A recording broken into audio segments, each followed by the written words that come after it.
Hello everyone, welcome to this channel. In this video we will tell you the 5 best insurances in the world and their background.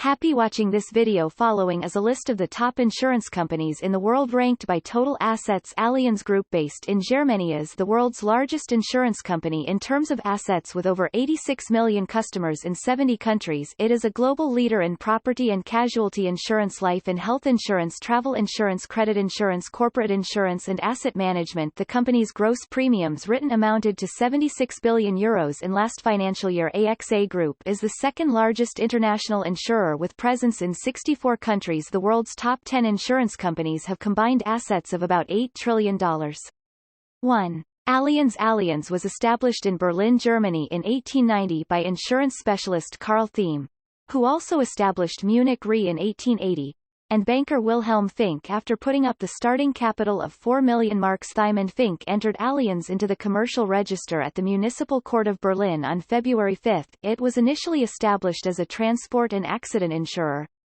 In 1893, Allianz made its first international move by opening an office in London, UK. The London office was initially managed by Karl Schreiner, who was also head of Munich Re's international operations, and it was set up to serve German customers insured against transport losses abroad. This expansion into London was the first of many foreign investments for Allianz. By the outbreak of the First World War in 1914, the insurer had operations in the US, Netherlands, Scandinavia, Italy, Belgium, France and the Balkans.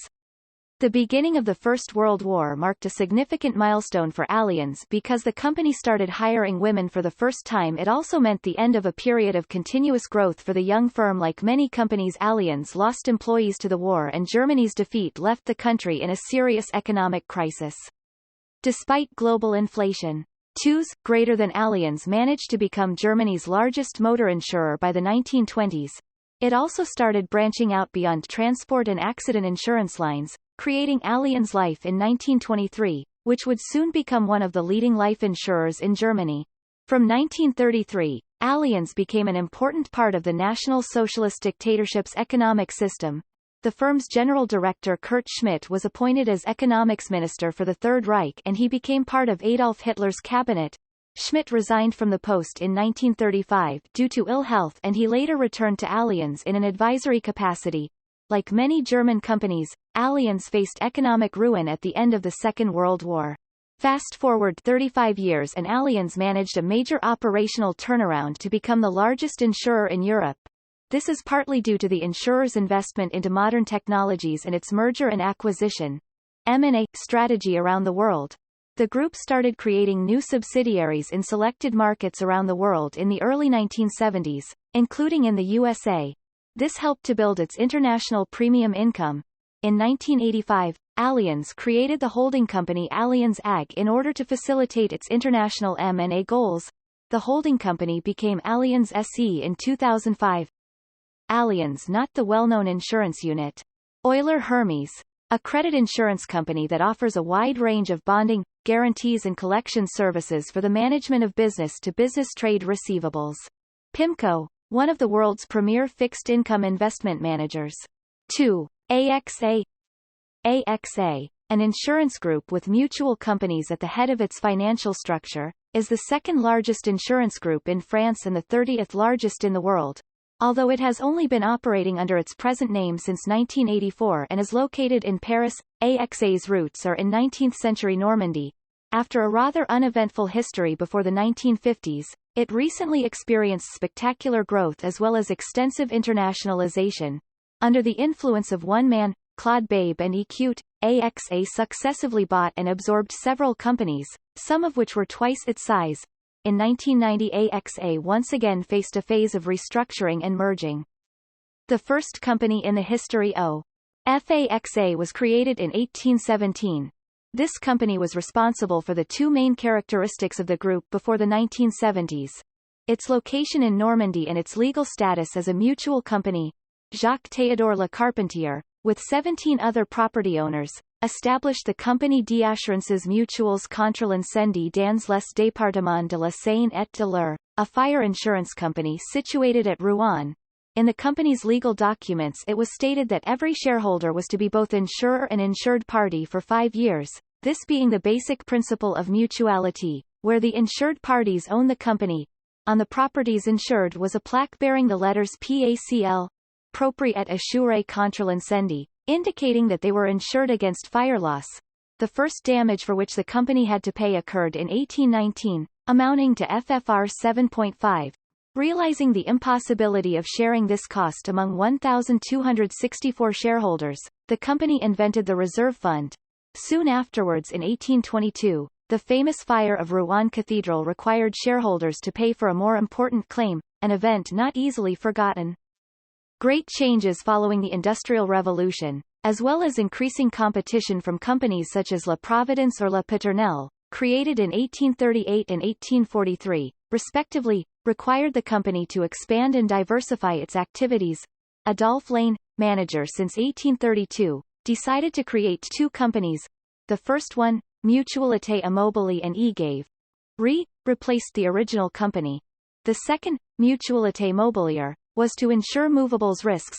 The people of Rouen called the former Ancienne Mutuelle to distinguish it from the latter, which went into business in 1847. In 1852 a major quarrel occurred between insurance companies and the French government. Concerned about the dangers associated with the recent invention of the match, insurers tried for more than 20 years to have its production restricted or even forbidden. The government held on, and eventually established a state monopoly for the making and selling of matches. In the meantime the board made two decisions. They would extend activities to cover the whole of France, and the Mutualité Mobile and Egave would now also cover real estate risks. In 1881 Mutualité Immobile and Amp. Egave and Mutualité Mobile and Amp. Egave re-merged under the name of Ancienne Mutuelle, which it retained until 1977. At this time the new chairman M. Massel decided to offer life insurance. In this way Mutual Vie Life Insurance Company was born. The beginning of the 20th century and World War I did not bring any great change for Ancienne Mutuelle, AM. After moving offices in Rouen in 1902, the first important step was undertaken just after the war when in 1922 Anciennes Mutuelles Accidents and Automobile Insurance Branch was established. It developed quickly and was to make a major contribution to the company's profits. In World War I, IITHE Company did not escape so lightly. In April 1944 its new offices were bombed by U.S. forces. This loss was followed by the death of Gaston de Pienville. Chairman since 1913 AM emerged from the war in poor shape. General Lyell, though the accident and life divisions were less severely afflicted, soon the necessity of a tighter group structure became apparent. This change was accomplished in 1946 with the constitution of the group Ancienne Mutuelle under the leadership of André Sahut-Desarn. In 1948 the group was thriving once more, approving the validity of its motto, E Cinere Suo Re-Divide, rising again from its ashes.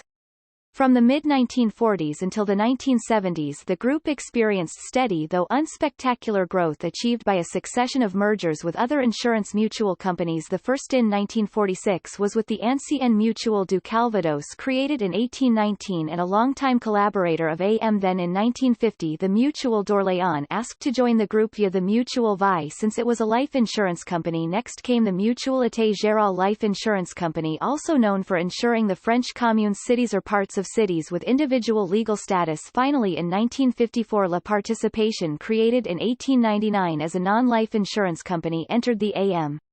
In 1955, before the group began to expand abroad, André Sahut-Desarn could count within his company 8 mutuals and further non-mutual companies which were 100% subsidiaries. IME equals 0.4s. Greater than among the latter was the Ancienne Mutuelle Transport de Bétail, created in 1939 in order to insure rail transport of livestock. It soon became a public company, after which it was acquired by AM. In 1977 it became the AMRA, the reinsurance company of AM. In 1955, AM went into business in Canada, focusing particularly on Quebec. This step, together with the arrival at AM of a young graduate, Claude Babe and Écoute, the son of a school teacher, marked the beginning of a great phase of expansion at AM. In the midst of the political events of May 1968 in Paris, André Sahut-Desarn celebrated in fitting style the 150th anniversary of the group. The party in Belbeuf, Normandy, is said to have been particularly lavish and welcomed a very special guest, a computer, recently acquired. After this phase of development, AM experienced a crisis. The death of chairman André Sahut-Dezarn in June 1972 may have been a contributing factor. In April 1974, the longest strike known in insurance history began. It lasted for more than 2 months and totally paralyzed the AM Group. Eventually it ended in June with the nomination of Claude Babe and Equute as chairman and the establishment of an innovative social policy. From this point, the history of AXA, at that stage Groupe ANSI and Mutual, cannot be separated from the story of Claude Béquute. B and Equute's ambition and rise to power.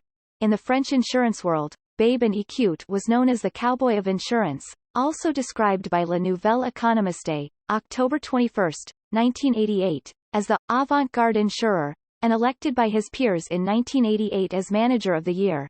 He started by changing the name of the group, with its old-fashioned connotations, replacing the adjective ancien with unis, or united. By 1978, Mutual's unis had already taken control of the Compagnie Parisienne de Garantie, and the Mutuelle de l'Ouest, specializing in legal protection, also joined the group. 2 years later, Mutual's unis and its subsidiaries achieved a total turnover of FFR 2.4 million with 2,300 employees around the world and more than 700 sole agents. Woe! Our king for the group. The first major opportunity for Babe and Amp. Equute to expand through acquisition occurred in 1982 with the spectacular purchase of the Druit Group, established in 1948 as a public company quoted on the Paris Stock Exchange. The Druit Group only began operating under this name from 1977, although its history went back to the 19th century. At the time of its purchase, the results of its automobile insurance division were poor and its financial policy was not very sound. Nevertheless, the takeover battle turned out to be fierce and highly publicized. Babe and Amp. Equute was trying to absorb a company at least as big as his own. This takeover bid is also said to have been quite traumatic for the Druit employees. According to the expansion, May 311,990 other companies began to fear what they called other Druotizations. Trying to justify himself, Babe and Amp. Equute explained in the same paper, "We may be upsetting people, but we are also cutting out the dead wood." Not only did he achieve the latter, but he soon took further significant steps, transforming Mutual's unis into AXA in 1984. He chose this name because it had no meaning whatsoever, was internationally pronounceable, and was an easily remembered palindrome.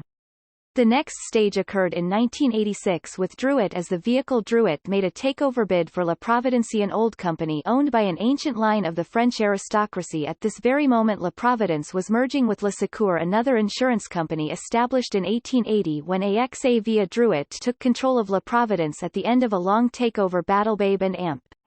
Equute killed two birds with one stone and acquired both La Providence and Le Secours, merged under the name of Présence. These were important life and non-life insurance companies with a large network of domestic and international branches, especially in Europe. They had also had until the 1960s considerable presence in the French colonies, La Providence in Algeria and Le Secours in Indochina.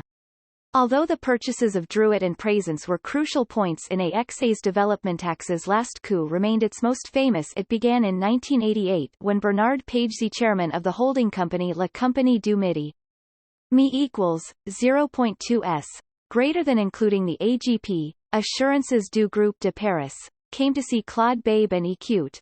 Threatened with absorption by the Italian insurers Generali, Pagesi asked AXA for protection.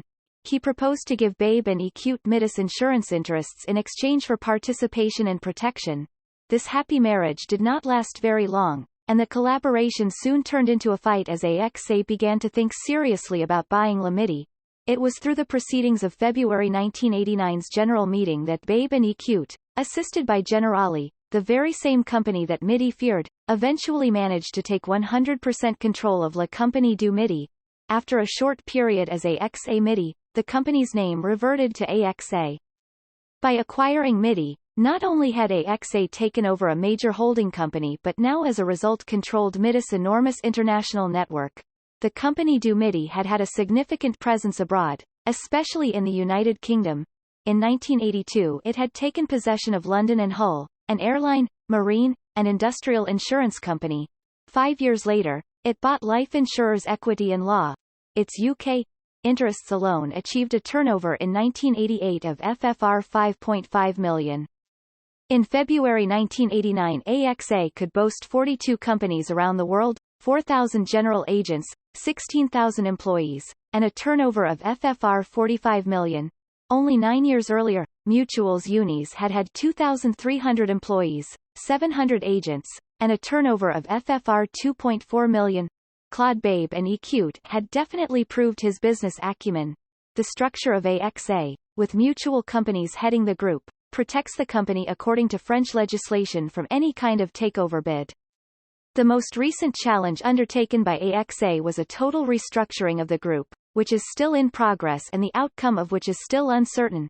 The restructuring began in 1986 when Babe and Ecute, for the first time in French insurance history, began the complete transformation of AXA's distribution network. Instead of a traditional system, whereby each company had its own general agents, insurance brokers, and other sales organizers. Allianz, Babe and Ecute chose to reorganize horizontally. He merged all group companies into 3 main units, each of them corresponding to a single channel of distribution. As a result, AXA consists of 3 entities, each specializing in one channel of distribution.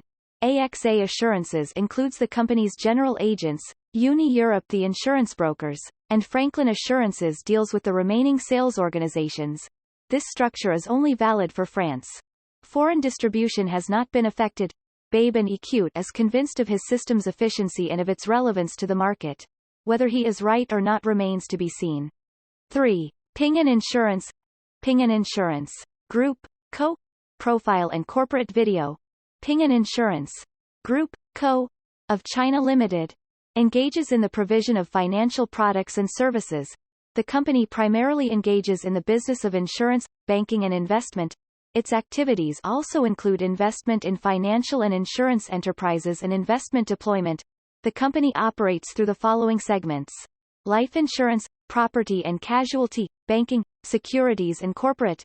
The life insurance segment offers life insurance products such as term, whole life, endowment, annuity, investment-linked, universal life, and healthcare insurance.